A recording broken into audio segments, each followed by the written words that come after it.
पुन्हा जाऊयात, संजय राऊत बोलतायत. शिंद्यांची जर ताकद असती तर एवढे अपमान होऊन प्रदेशाध्यक्षाकडून ते रडत गेले नसते अमित शहाकडे. आणि अमित शहांचं राजकारण याच्यामध्ये असं आहे, त्यांना देवेंद्र फडणवीसांना चेकमेट करायचं आहे म्हणून ते एकनाथ शिंदेला ताकद द्यायचा प्रयत्न करतात. त्यांना फडणवीसांची ताकद वाढू द्यायची नाही आहे, त्यांना फडणवीसांना दिल्लीच्या दिशेने येऊ द्यायचं नाही आहे. याच्यामुळे महाराष्ट्रात त्यांना शिंदेच्या गुंत्यामध्ये अडकून ठेवायचं आहे. एकनाथ शिंदेची कुठेही ताकद नाही. मी वारंवार सांगतोय, भारतीय जनता पक्षाच्या मतांवर त्यांना आलेली ही सूज आहे आणि पैसे, यंत्रणा. बाकी एकनाथ शिंदे आणि त्यांच्या पक्षाला कुठेही स्थान नाही. अमित शहाचं इंजेक्शन आहे, टॉनिक. बाकी काय आहे एकनाथ शिंदेकडे? निवडणुका आता होत आहेत आणि 2 ठाकरे एकत्र आले त्याची भीती आहे.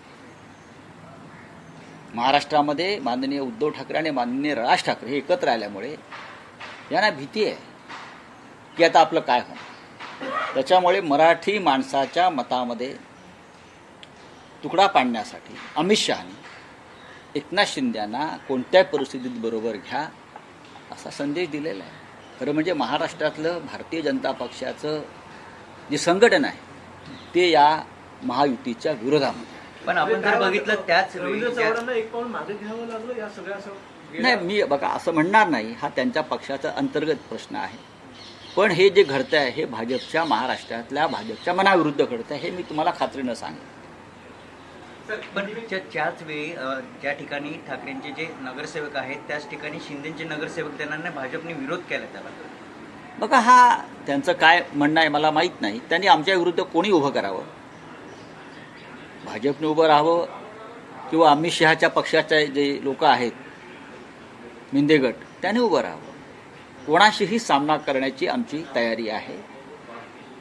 उद्धव ठाकरे आणि राज ठाकरे याच्यामध्ये सातत्याने चर्चा सुरू आहे. जागा वाटपासंदर्भातल्या बैठकांना एक शेवटच्या टप्प्यात त्या बैठका आणि चर्चा आलेल्या आहे. संपूर्ण प्रकरण आपल्याला माहितीच आहे. कुठलं? अजित पवार असं म्हणतात की ज्या क्षणी अधिकाऱ्यांकडे ही फाईल आली त्या क्षणी अधिकाऱ्यांनीच सांगायला पाहिजे की ह्याच्यामध्ये अनागोंदी किंवा ह्याच्यामध्ये तारतम्य नाहीये. असं आहे की तुमच्या पार्थ पवारच्या पिताश्रींचं एवढं वजन आहे सरकारवर, कोणाची हिंमत आहे सांगण्याची? कोणाची हिंमत आहे का? जय शहाला मार्गदर्शन करण्याची कोणाची हिंमत आहे का? हा, सांगा ना.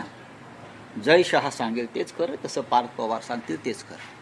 पार्थ पवार एखादं प्रपोजल घेऊन आलेले आहेत. कोणाची हिंमत आहे महसूल खात्यामध्ये, प्रशासनामध्ये? जय शहाने एखादी गोष्ट सांगितली अमित शहाच्या चिरंजीवाने, कोणाची हिंमत आहे? हा, पाकिस्तान बरोबर सामना खेळल्यानं देशाच्या विरोध असताना जय शहाची इच्छा होती. तसंच आहे बघा. आता फार रंगसफेदी करू नये अजित पवारांनी. गुन्हा केलेला आहे आपल्या पुत्रानं आणि हे हायकोर्टानं सांगितलंय यांना का दूर ठेवलंय का? आता सामोरे जा. मात्र आता पार्थ पवारांनाच वाचवण्यासाठी एक वेगळी शक्कल म्हणा किंवा अशी बघा, स्वतः अजित पवारांना वाचवलंय मोदींनी, प्रफुल्ल पटेलना वाचवलंय मोदींनी, हा, सगळ्यांनाच वाचवलंय. मुद्रांक महानिरीक्षकांच्या विरोधात जर अपील करायचं असेल तर ते आता महसूल मंत्र्यांकडे करता येणार आहे. ही कायदा दुरुस्ती केलेली आहे. याकरता कोर्टाकडे आधी जावं लागायचं. आता मात्र महसूल मंत्र्यांकडे सुद्धा अपील करता येणार आहे. त्यामुळे पार्थ पवारांना हा आता एक सोपा रस्ता आहे ना. सोपे रस्ते निर्माण करतात आपल्या गटातल्या भ्रष्टाचारांना वाचवण्यासाठी. आणि अजित पवारांचे चिरंजीव आहेत म्हणजे राजपुत्रच आहेत ते. चला हिंदी में कुछ है. मनसेने आणि अहमददास दानवे यांनी सुद्धा पीडब्ल्यूडी मधले आणि अनेक असे व्हिडिओज आहेत आहे ना, ते येतील आता. राज ठाकरेंनी आज मुख्यमंत्र्यांना पत्र. आप बोलिए क्या है? अलग विधेयक को बनाने की बात जो अलग विधेयक की मंशा की बात को मंत्री महाराष्ट्र तोड़ने की बात महाराष्ट्र के कुछ मंत्री कर रहे हैं. खास करके जो सीनियर मिनिस्टर बावनकुळे बार बार ये बोल रहे हैं कि महाराष्ट्र तोड़ना, महाराष्ट्र के 2 टुकड़े करना, 2 फाड़ करना, अलग विदर्भ राज्य करना, यह हमारा एजेंडा है. और देवेंद्र फडणवीस उसके ऊपर काम कर रहे हैं. ये जो वक्तव्य है ये महाराष्ट्र के खिलाफ है. महाराष्ट्र अखंड है, एक संघ है. ये महाराष्ट्र राज्य 106 लोगों ने बलिदान दिया है तब बना है. उसमें विदर्भ के लोग थे इस पूरे संघर्ष में. उस वक्त बावनकुळे और उनकी पार्टी भारतीय जनता पार्टी संघर्ष में कहीं नहीं थी। मैं तो ये कहूँगा जैसे वंदे मातरम पर चर्चा हुई संसद ने, वैसे महाराष्ट्र के विधानसभा में जो हमारा राज्य गान है जय जय महाराष्ट्र